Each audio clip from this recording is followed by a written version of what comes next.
Salut chers tous, aujourd'hui on parle d'un sujet du quotidien, les oublis de nos enfants.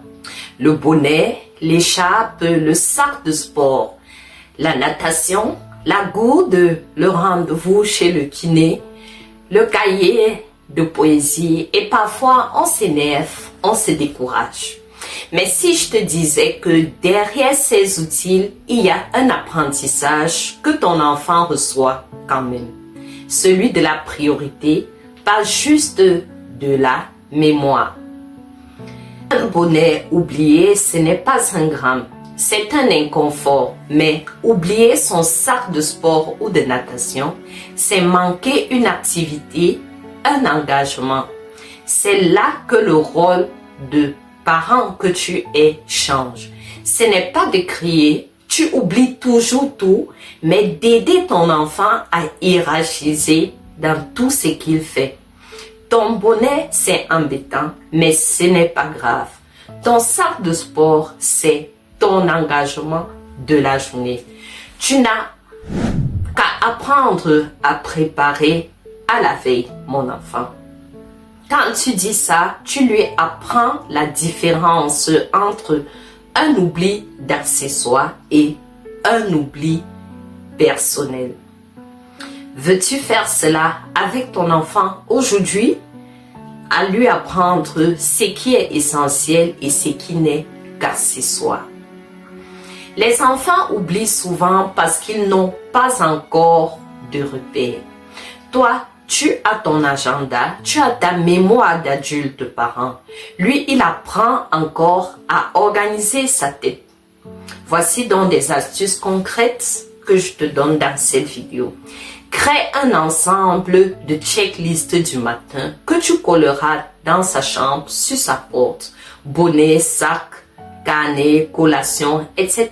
Encourage-le à préparer à la veille plutôt que de stresser le matin avant l'école. Valorise les efforts de mémoire qu'il fait et les petites réussites que tu remarques. Dis-lui, tu te souviens de ton sac aujourd'hui?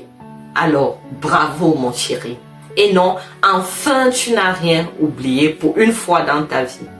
Le temps change tout. Tu nourris la confiance de ton enfant et tu n'es pas en train de le conduire dans une vie de peur, de crainte auprès de toi, son parent. N'oublie pas, tu es son parent et non son juge. Un jour, ton enfant oubliera son sac de sport. Laisse-le vivre la conséquence de manière naturelle. Il ne pourra pas participer au cours. Pas besoin de lui crier dessus. Pas besoin de le punir. Juste un regard calme. Tu vois, c'est pour ça qu'on prépare ensemble la veille. Là, tu le lui diras après. La vie est le meilleur professeur, mais ton attitude, c'est le guide.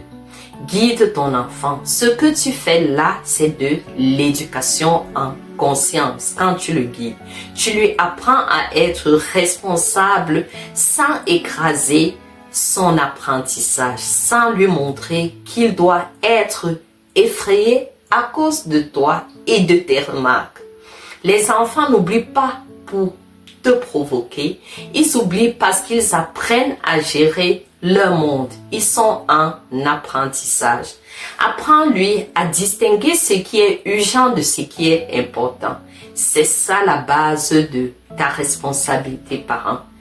Un jour, cet enfant saura préparer sa journée, non pas parce qu'il a peur d'oublier, mais parce qu'il a compris que chaque chose a sa place. Si cette vidéo t'a parlé, partage-le à un parent, tag un ami, une amie. Quelle est la chose que ton enfant oublie le plus souvent? Dis-le nous en commentaire. Et si tu veux aller plus loin, regarde la vidéo Comment devenir un parent responsable. C'est la suite naturelle de ce sujet. Merci d'avoir été là et surtout n'oublie pas, éduquer ce n'est pas corriger la faute, c'est guider la croissance. Abonne-toi et partage la vidéo. Bye bye. Grandir avec son enfant un jour à la fois.